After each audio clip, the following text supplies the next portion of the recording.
pretty much. That's the whole point of this whole project car thing, is to draw parallels between working on a car and car world that car guys understand, and how those lessons and principles apply to real life too. Because it's all the same. There's a reason for certain sacrifices, and if someone doesn't understand that, screw them. How do you feel about the topic of daddy issues? I wasn't a cool kid. I was like a freaking lanky, pale hockey player kid, didn't talk to anybody. What would you tell them not to do? Well, So, on today's episode of Project Car, this is episode 3, we are going to have story time / life advice / everything. I don't know exactly what we're going to talk about. But the whole premise of this Project Car show is that you can put your phone down and do something else and just listen to it. This is audio based, so you don't have to see the video. Go do something productive while you listen to this. That's the whole point here. But what we're going to be talking about is, I guess, how did I find you? Where did you come from? Why do you deal with all of my car nonsense? And how the heck do you like participating in it? I think a lot of people wonder that because it's not very common. yeah. Yeah. We'll start with this. Did you come from a car background? No. No, she did not. Not at all. Ever. Did you ever work on a car before you knew me? Not to this extent. I mean, picking your own tires and stuff. But like simple, like little things that I could obviously just like do myself, but like not like turning a wrench on a car like ever. See, there you go. I think a lot of dudes look in the wrong places when they're trying to find a girl that will do things with them. From my experience, just what I've observed, the best duos, like couples that actually do stuff together, the girl did not come from the car background. They came from wherever, and they just kind of start to get into it just because it's what the guy does. And they have an inclination to learn things and be active and, I don't know, create stuff. I'm not really sure, but I don't think a lot of people think it's possible that like you would just jump in and do all of this stuff. Yeah. Did you think it was possible for you to do that? I can do anything if I really want to do it. It's So just a matter of if they want to do it, then they could jump in and do it. If they don't want to do it, they obviously won't do that, right? yeah, well, why do you want to do it? Because I love you and I like doing stuff with you. It's fun. There you go. I feel like you have this something in your head that makes you want to figure stuff out. Like once you start messing with something, you don't want me to do it. Like you want to figure it out. I don't think you can put that into a person. No, you have to want to win and be independent, do things on your own, and like be a successful person on your own. I guess, I don't know. You can't just piggyback off of everybody for everything and expect someone to do it for you. Like, try. That's all it takes. I guess you spent a lot of time around other females that do not possess those character qualities. If there's a dude watching this and they're thinking, oh, I'm gonna learn something here, I'm gonna take this seriously, what would you tell them not to do? Well, don't look on Instagram. Instagram is where you'll find all the amateur prostitutes. What? Yeah, if they post a lot of pictures of themselves, Ho. yeah, Conceited. Issues of some sort. people take pictures of what they is important to them. If it's all themselves are very important to themselves. My Instagram is all my cars. Cars are very important. And you don't post pictures of anything ever, pretty much. So that was kind of like, you had like 6 posts on Instagram. I'm like, that's strange. Girls who look like that typically don't only have 6 posts over the span of 4 years. But yeah. So if they got a lot of pictures on Instagram of themselves, red flag. Yeah, don't take them seriously. What else would be another red flag? High Snapchat score. I don't know. So that's like, I feel like that's valid. Yeah, for a female, definitely. If they're in like, if it's like over 1 million, for sure. Just, 1 million? That's a thing? Yeah, I've seen it before. Some people are over 1 million. Some people have had their Snapchat for a really, really long time and used it as a form of communication. I've had mine since like the 8th grade. I want to see how many snaps I've sent. Yeah, I don't even know. You don't. 134,478. Yeah, I think when we started talking, your snap number was in like the 70s or something. It was below 100. Yeah, most of those were from like my work group chat, Snapchat, probably. And we primarily communicated on Snapchat for a long time. Yeah. Which is weird how that works. It's like easier than texting sometimes. Yeah, I don't know why. But so that's one. So non-digital stuff aside, what are red flags, like character qualities? Like you're actually around these people, observing what they do, how they act. What signals a disaster of a female? I'll give you one. If they've ever bought anything from 1320 themselves, they're a disaster. If someone gave it to them, that's different. Still probably not good. But if they're walking around wearing that stuff to be like part of the car scene, they're in it for the clout.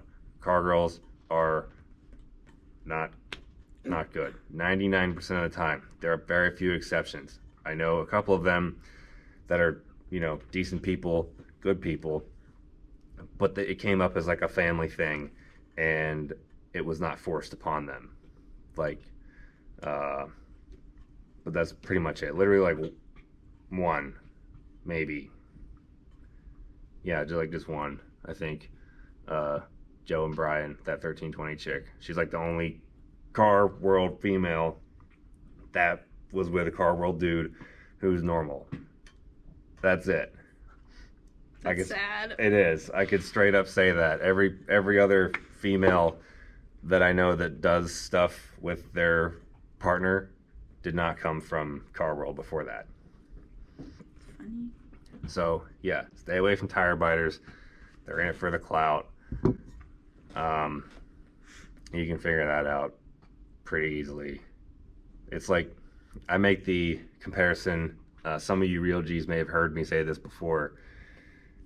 You don't buy someone else's project car on Craigslist because it is full of problems. That's what car scene girls are. They got all kinds of stuff done to themselves. You don't know where all the wires go. You'll never figure it out. It's going to break all the time. It's going to leave you stranded. You don't know. When you're going to build a car, you start with a stock car, a good platform. And then it grows from there. You'll never just, I don't know. But people aren't like cars. You could buy someone's molested project car and then strip it all down to the bare bones and build it up from there. You can't do that with people. Once they're messed up, they're pretty well messed up. Like, you can't undo all that nonsense. Just don't do it. I don't know. Taking care of yourself. Do they actually have a job, like a legitimate job that they like make money at? Yeah, no OnlyFans. That's a big one.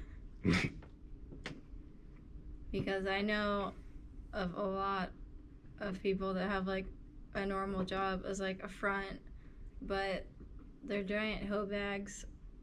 They secretly do all kinds of messed up stuff. A normal job is like a front. Yeah, like this girl is like a bank teller, but obviously she's not making be like $9 an hour maybe. And she has all this money for all these things. I'm like, bitch, where do you have the money for this? Like, obviously you can't afford that. And daddy's not paying for her stuff. It's different daddy. How do you feel about the topic of daddy issues? It's real. It's real. It's real. How do you pick out daddy issues from a crowd? I don't know. Probably a lot of piercings and tattoos, usually. The purple hairs. Different colored hair is usually a big red flag. It's not like a normal shade. I mean, I like pink and blue. I've had pink and blue in my hair, but that was like teenage years. I thought it was cool. I mean, nothing wrong with that, but usually it's a red flag. Yeah, ask about their family. Yeah. Do they have a good family relationship? Or, I don't know, if they don't have a good family unit or aren't close with anyone in their family, that's typically a red flag.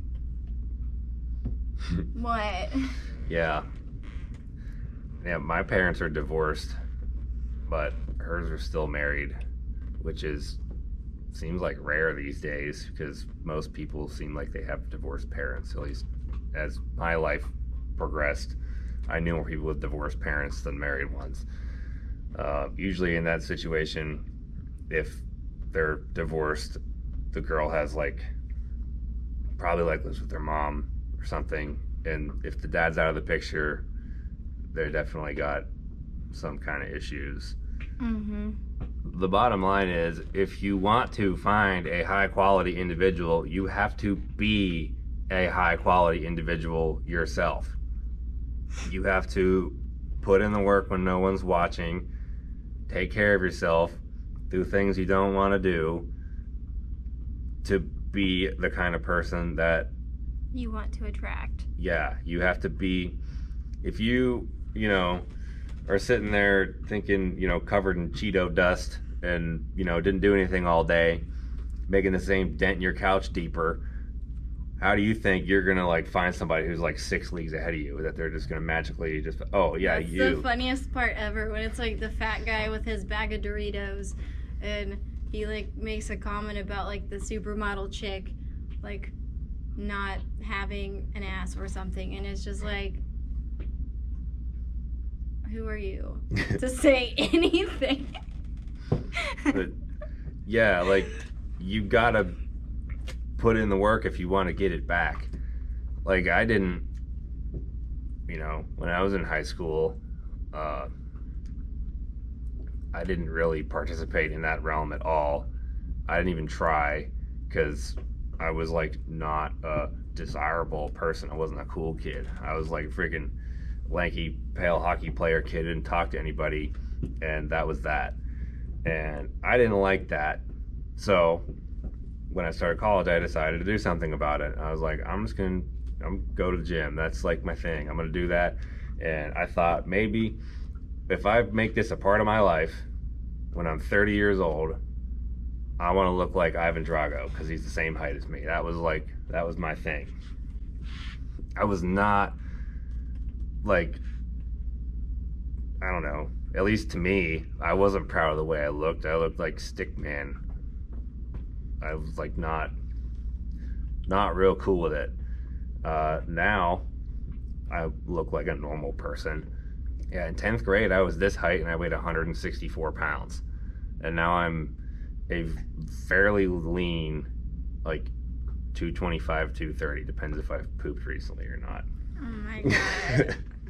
Yeah, it makes a difference. It took a long time, but you have to put yourself on that level, whether that be go to the gym or be committed to your job. I think you can chime in on this. I think being committed to anything. To anything at all, just focusing on, I mean, everybody says just focus on yourself, but like essentially that's really what it is. Just waking up every day, working out, doing the best you can every single day, and the right thing will present itself when the time is right, in my opinion. I just think that you just need to put in the work to get what you want. You don't need to go look for it. Yeah, not really. Like, but you have to know what you want first. Like when you go buy a car, you fire up your phone, you go on Marketplace or Auto Trade or whatever, you put in the kind of car that you want. Like, you know that you want a specific kind of car. If it's a Corvette, you type in year range of Corvette. Like, okay, maybe you don't care what color it is, you're gonna see what you like, but you have a general idea of what it is you want. You should build that person in your head before you ever even do anything. Like, what do they look like? What do they do? What do they do with you? Like, do they do the stuff you do? You know, how tall are they? What color is their hair? Like, think about all these things and put it together in your head. And then whenever something blips on your radar that kind of fits that, you're like, oh, that looks like something that could fit this. Let's see how that goes. I speak from experience here. That's kind of what happened to me. It's very funny.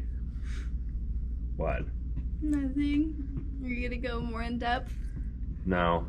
I'll leave that at that. But yeah, you gotta know what it is you're looking for if you're gonna find what you're looking for.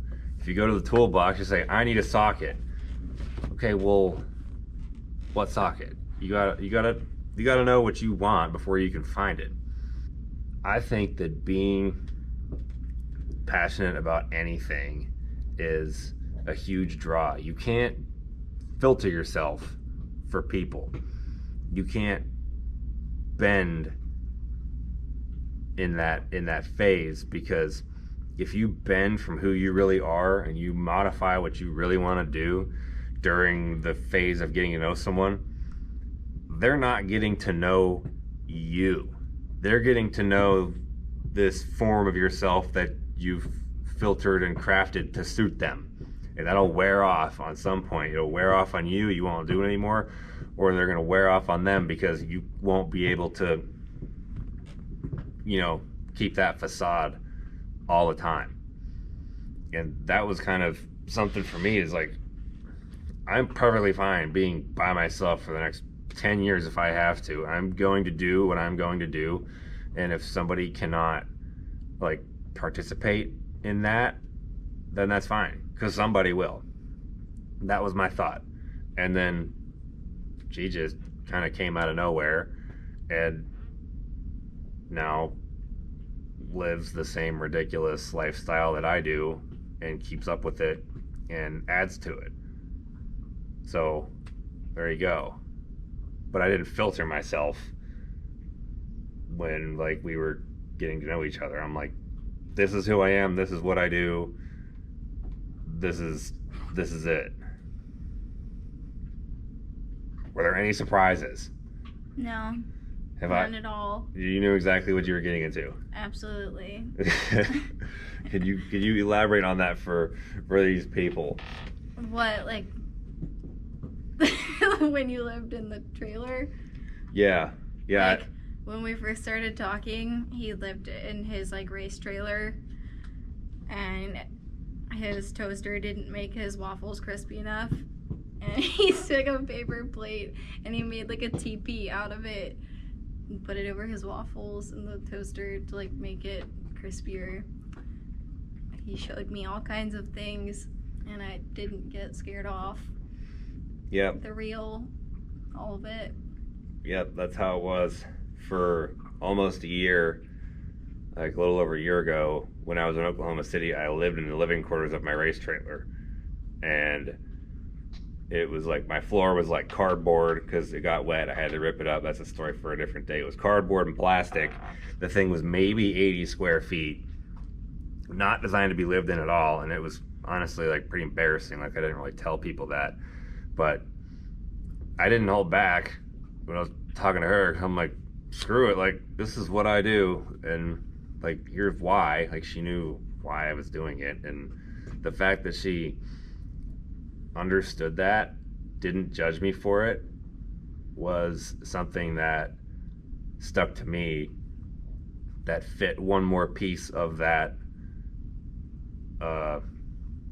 search criteria, I guess. Because, you know, most females, I'll say, insert a different word, would say that, like, oh, this guy's a freaking loser. No.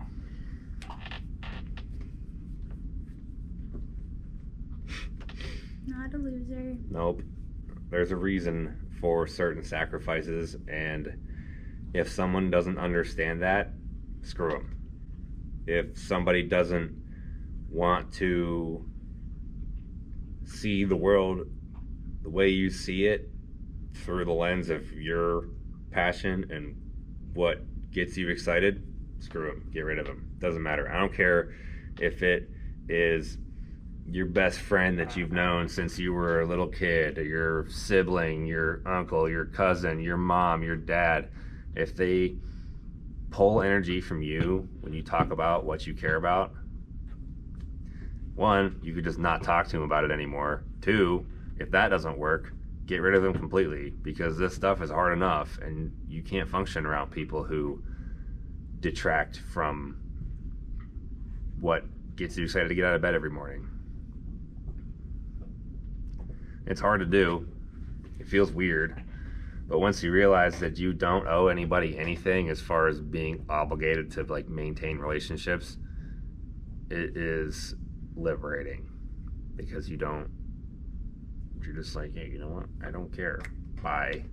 As simple as that. Your own happiness comes first. And that should be something that's at the forefront of your thoughts whenever you're in the dating world too, because it's super hard for car guys to find people that put up with the stuff they want to do. Not to mention, if she's always wanting you to like pay for everything or buy her things, that's no, don't do it. Absolutely do not do it. She's using you and you're just the pawn in her chess game. And something I noticed, like, I think the first time we hung out, you paid for my drinks. I don't think I spent any money that day. Yeah. So there's that. I took note of that too. And you drove 7 hours to freaking BFE, Louisiana, and I drove 3 with the trailer to go get you. But you still drove 7 hours. Like, well, you that weren't... was after all that. That was like months later. Yeah, that was a long time later. But I mean, like the first time you ever came here. Oh, yeah. Yeah. I drove many hours, so many times to come here for you. What's even funnier about that is that I literally hate Texas with a burning passion, and I used to live here in Southlake, Texas, and I moved to Florida, and I swear to God, like, on my life, like on everything, I would never, ever, ever, as long as I live in Texas again. And here I am because of you. Funny how that works. Because I would absolutely not be here if it wasn't for you. Home is where the opportunity is. I live by that. And I feel like there's so many different bullet points of things that could have been elaborated on during this. Yeah, but we suck. Well, tell us in the comments, what specific topics do you want us to dive into? You have questions for her, questions for me. We're super active in the comments, both of us. Well, me all the time, but she does read them.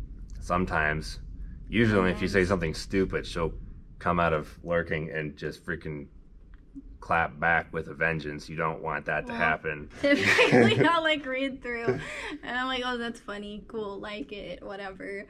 But then like, if someone says something really stupid, I just have to say something sometimes because I just can't keep my mouth closed anymore. Or if it's like the person that like repeatedly says something stupid, then I go after them. Yeah, there are those people, and those are funny. But if you've learned something, anything during this that you find useful, make sure you subscribe. Make sure you drop a thumbs up, because we're out here to make a difference, to help people not have lives that suck. Pretty much. That's the whole point of this whole project car thing, is to draw parallels between working on a car and car world that car guys understand, and how those lessons and principles apply to real life too. Because it's all the same. The principles of success are the same everywhere. And I feel like somebody that could connect the dots between the two for people who aren't either aware or not even thinking about it, just someone to tell you like, hey, this is the same, like you can do this and put this here and everything gets better, and you can do more car stuff too when the rest of your life improves. That's what I'm trying to do here. So send it to your friends. If you think this is useful, if you think it could help them, do them a service and send it to them too. That's how this stuff grows, because these videos won't get as many views as like a regular, racing or garage video. It's just how it is. So we need you guys to help. For you to summarize bullet points, what should the key takeaways be from this conversation? I just really suck right now. Well, that's okay. We've never done this before. This is definitely going to improve, but I think, this will be the one that gets looked back on at some point as, look how bad we were at this when we first started. Like, here. All I could think the whole time you're recording this is, can you please delete it? This is awful. I don't want to do this. It's real. I hate it. We're regular people. I feel weird talking to a box with a blinking red light. I feel really weird. I can't look at it. It's 10 o'clock. Well, key takeaways are, be yourself. Don't bend for anyone. Avoid car girls. She better be paying for it too. Yeah. Make sure they pay for things without you asking. Just see what they do. Just observe. Improve yourself and be committed to what you're passionate about, and don't hide that from anybody. It just kind of goes back to being yourself. And the fifth takeaway is, these hats are now on the website, so go to Stapleton Auto Works and check it out. Shameless plug. And I will pack your order and put a suck it note in there, and we'll both sign it. Yep, we sign them on these freaking super cool cards. Check them out. Got the flag shirt, the OG flag shirt matches this hat, and the Dale Earnhardt style pit crew shirt. That's actually like from like the 1988 Good Wrench pit crew. That's like what that's styled after. And the Uncle Rob shirt. Boom. Check it out. Hidden 69 on there somewhere. So, StabletonAutoWorks.com. Check it out. And we will see you in the next video. What? Did we chewed up his bone? Yeah, that's all that's left. You did a good job. I'm not going to edit this because it's funny. It's just real. There's a playlist for this project car stuff too, so if you think it's interesting, go watch the other ones. And if you made it this far, I know you're a person that is capable of doing more than you currently are, because you're still here. You obviously want to improve, and that's the important part. So we are glad you're here. You have any closing remarks? No. Okay, there you have it. We'll see you on the next one.